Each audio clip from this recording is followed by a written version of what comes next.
fighters all over the world, because we're going to be taking a bit of a deeper dive into the actors and actresses appearing in next October's Street Fighter from Paramount Pictures. And Paramount, if you don't send me to a private screening somewhere in London, I'm going to find you down, I'm going to hunt you, and I'm going to make sweet love to you.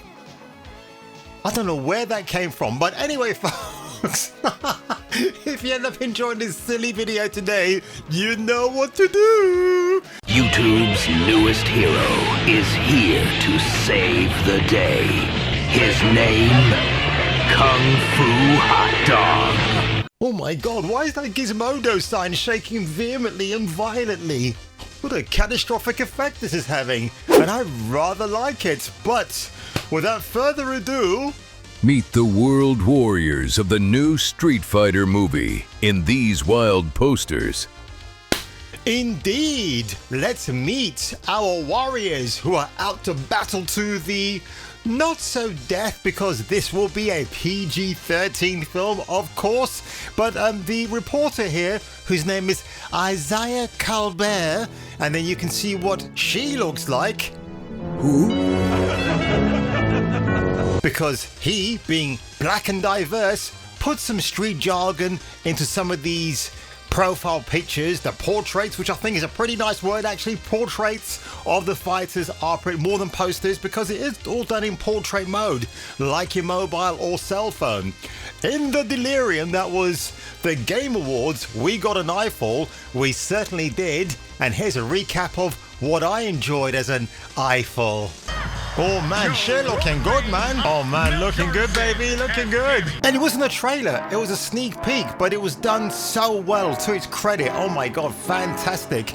And as Isaiah says here, it had some campy sauce. Well, it's all about the campiness. And by the way, when we get to the end of this video, folks, I'll be addressing the campy nature of Street Fighter as opposed to its more serious side that people forget about. But I'm in the campy camp, if you know what I mean, because again, when you want to make something very accessible to everybody, you do have to bring it down to sauciness, right? So thanks in large part, as Isaiah says here, to the color palette not being washed out and hewing closely to Street Fighter 6's neon urban aesthetic to mask the jank of its actors cosplaying as fighting game characters. You warriors! Having not leaving well enough alone, Street Fighter released character portraits of said characters in all of their glory or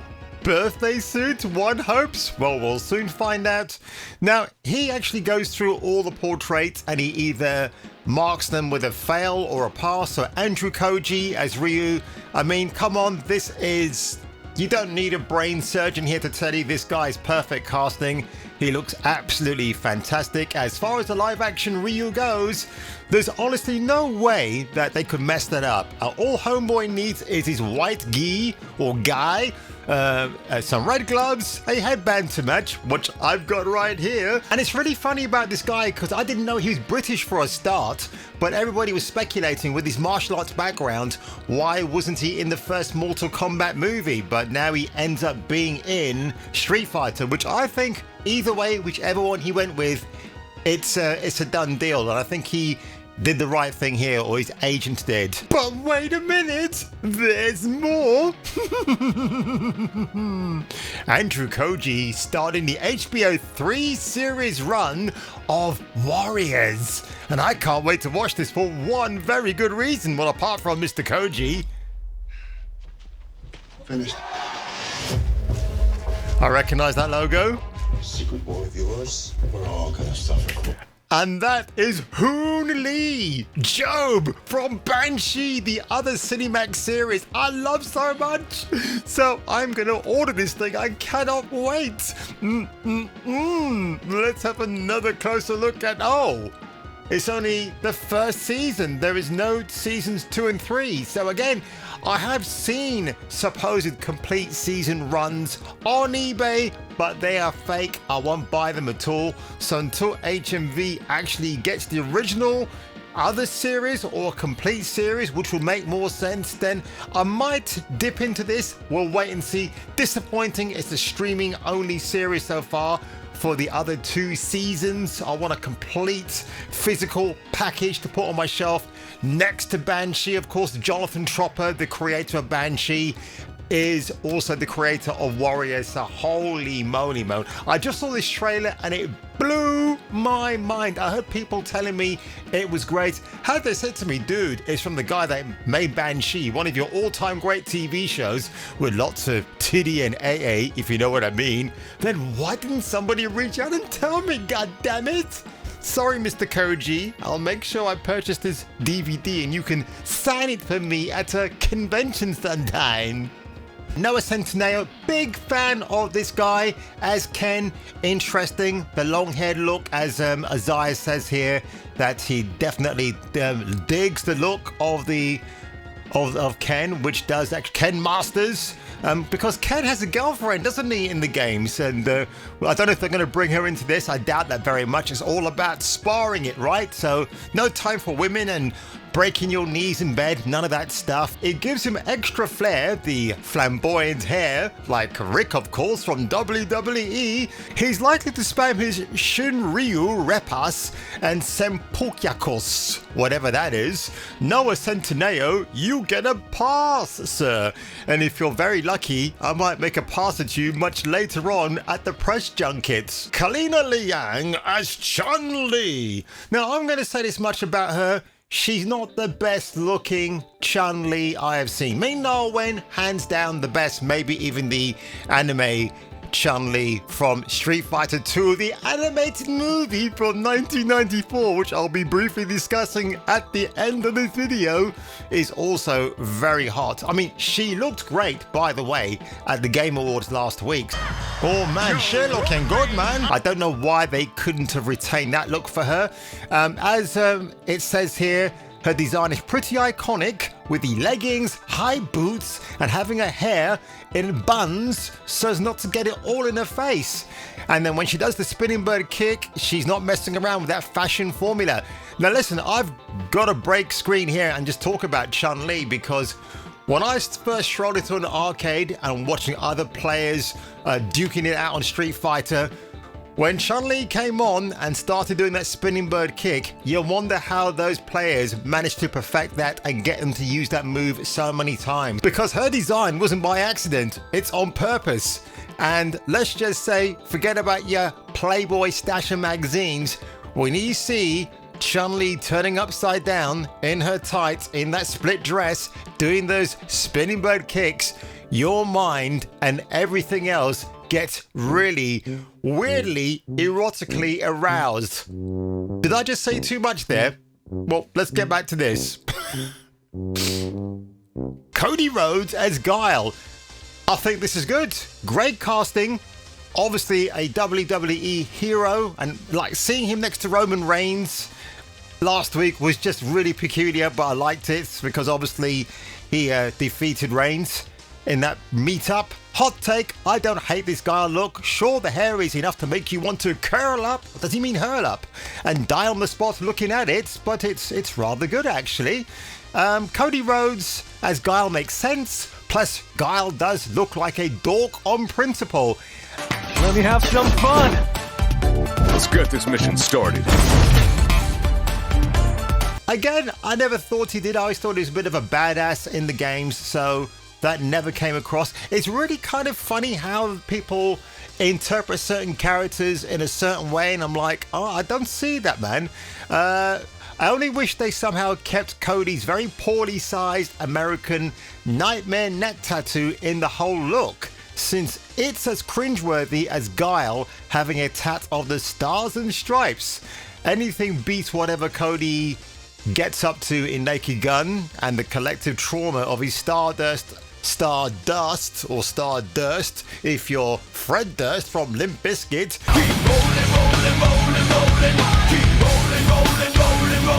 WWE gimmick. This works for me, Cody. You get a pass. Orville Peck, I didn't know who this guy was. I actually had to do some research on him. I thought he was a wrestler of some kind. Turns out he's a South African singer of sorts. And his whole gimmick is wearing the mask even when he's not on stage performing, which is pretty funny actually.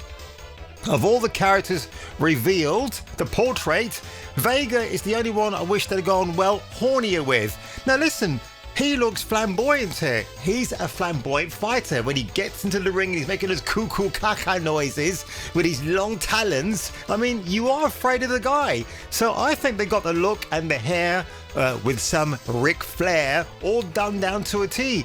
And I'm going to make a comment about these costumes maybe towards the end or in the middle of this video because there's a certain rhetoric that comes up from Isaiah from time to time regarding these portraits. I think these portraits aren't the done deal, but you'll hear why at the end of 50 Cent as Balrog.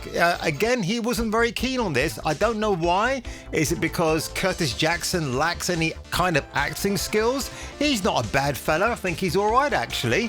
And this is where, of course, Mr. Colbert talks in these, puts some urban slang into this. Am I gonna keep it buck with you? When I first saw this poster, y'all, I cackled. I also immediately called and cold texted my friends in the dead of night and the poster and got a as a response. Where do I begin? I like it, I get it. Balrog has a great clips. My barber effed my shit up, lining that most black men would cover up with too much fiber spray on some Jermaine Jackson type beat, y'all. But this took me all the way out. Do I want to be on 50 Cent's bad side? No, I don't, brother, because I saw that Netflix documentary.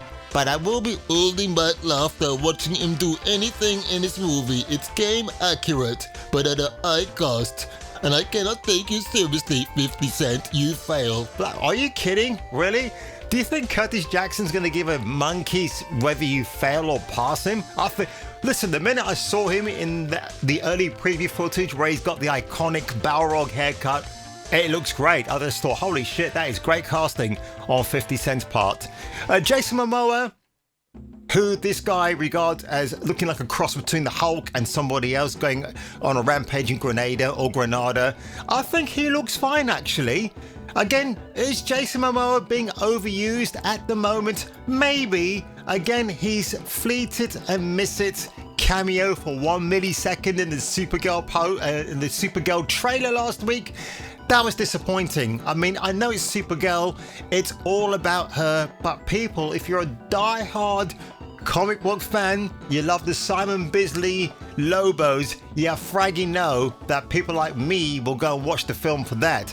But if I hear he's only in the film, and we're talking Supergirl here, for like 5 or 10 minutes, I probably won't go and watch it, but we'll have to wait and see. In the continuity of day, Jason Momoa had an interesting go of it with a movie character reveals and so on and so forth, so that's fine, that's okay. Vidyut Jamwal as Dalsim. Again, nothing you can say bad about this character. The dude's actually got hair, as we saw at last week's Game Awards.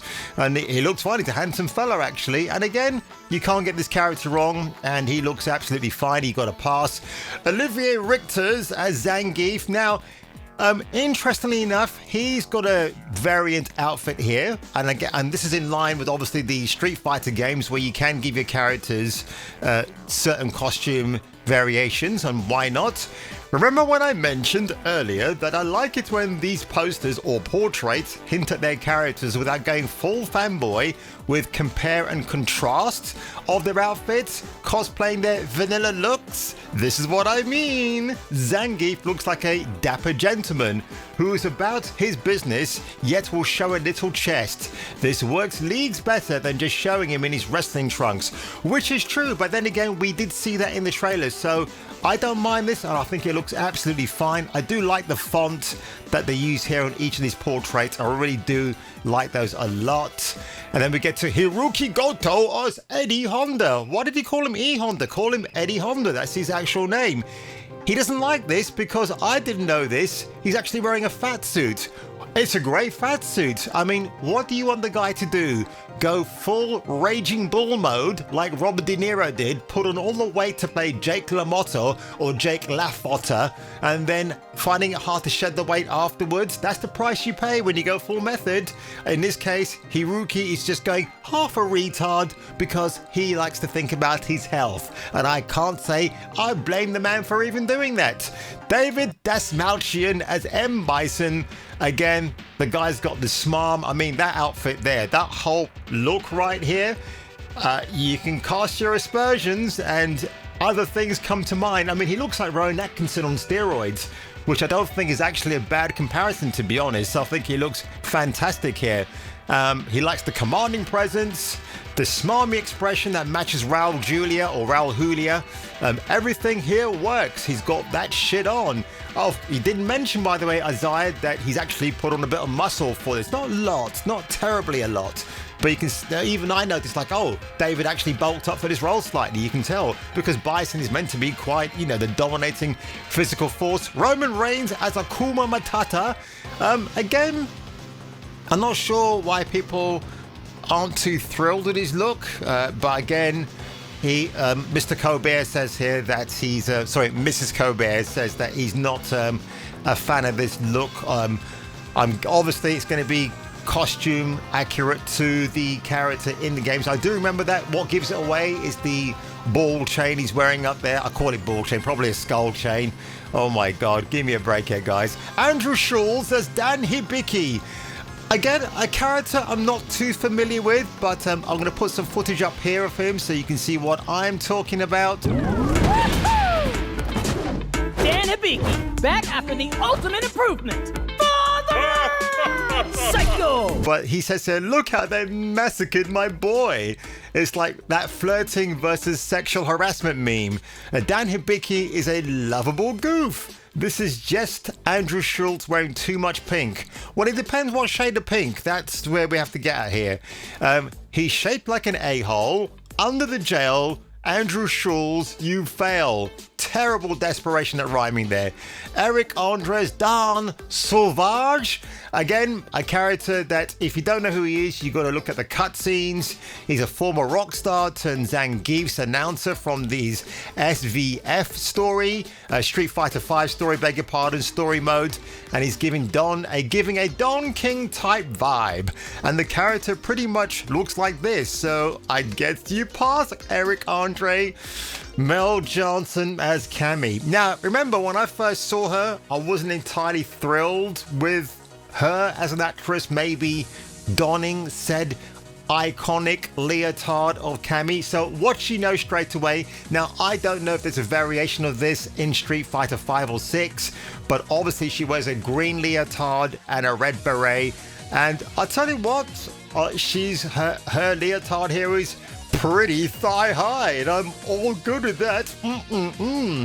But he seems to have an issue with the fact it looks padded.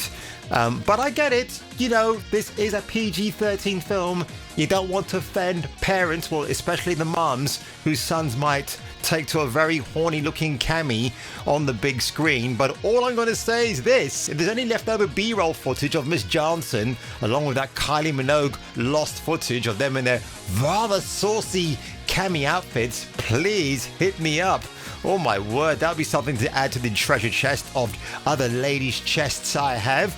But I think she's great. And can you imagine if they get this right? Can you imagine as well, I've got to say this, that at the moment, if you don't know, Avengers Doomsday, they're releasing 4 different trailers for each week that Avatar is out in its first 4 weeks. Fire and ass. So Marvel and Disney expects you to make a trip to the theater each week to watch Avatar again and to have a gawp at the new Avengers Doomsday trailer, which nobody cares about.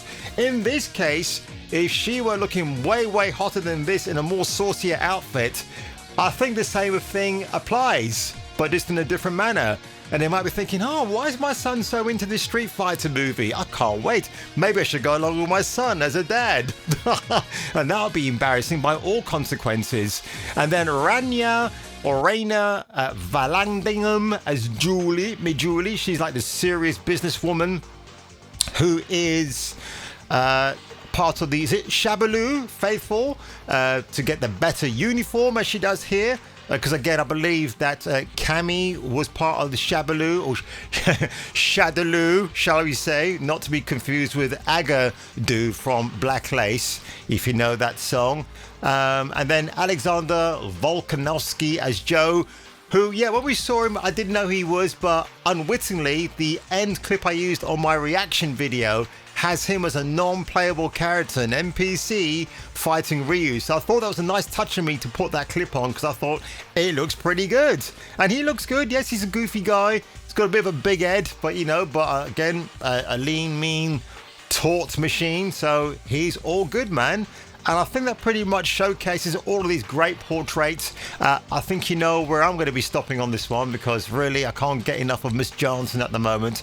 Right there, I think she looks absolutely lovely. This, by the way, looked really great on the Game Awards. They had a blown up poster or a portrait of her. She looked absolutely magnificent. But I just want to come back here for a minute, folks, and to show you this. So everybody says Street Fighter is goofy, it's campy, it's got all that saucy camp sauce that we all love. And look, let's just make it clear, I like the campy sauce, it's all great. But this is one of the more serious efforts, Fists Assassin or Assassin's Fists, whichever way you want to call it. I used to have the edition that had all the really nice cards on it, and I stupidly traded that in for money because I was starving and I needed something. But this is a fantastic film. It's a long film, but it tells a really great story of Ken and Ryu, and I definitely have to watch this again.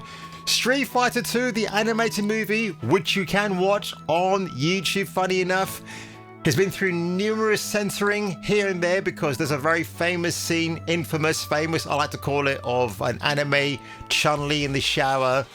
Bison gets a very good eyeful of her and reacts like any normal biological man would, gets very horny, and I'm glad they put that in there. So that's an instance again where Street Fighter can be serious. Just because you take the seriousness away and you make it a bit campy doesn't mean you're stripping the identity of what Street Fighter, even Mortal Kombat to maybe a lesser degree, have to turn out in the end for the fans. I think there's a borderline for everything where you can meet certain ideas halfway. Again, the fact that they got the lovely Mel Johnson right here in this outfit, and she looks spectacular on the night of the Game Awards. I see nothing wrong with this. But what do you think, my favorite Gizmodos? Did you like this video today? Do you like these character portraits? Leave your comments below. Smash that subscribe button.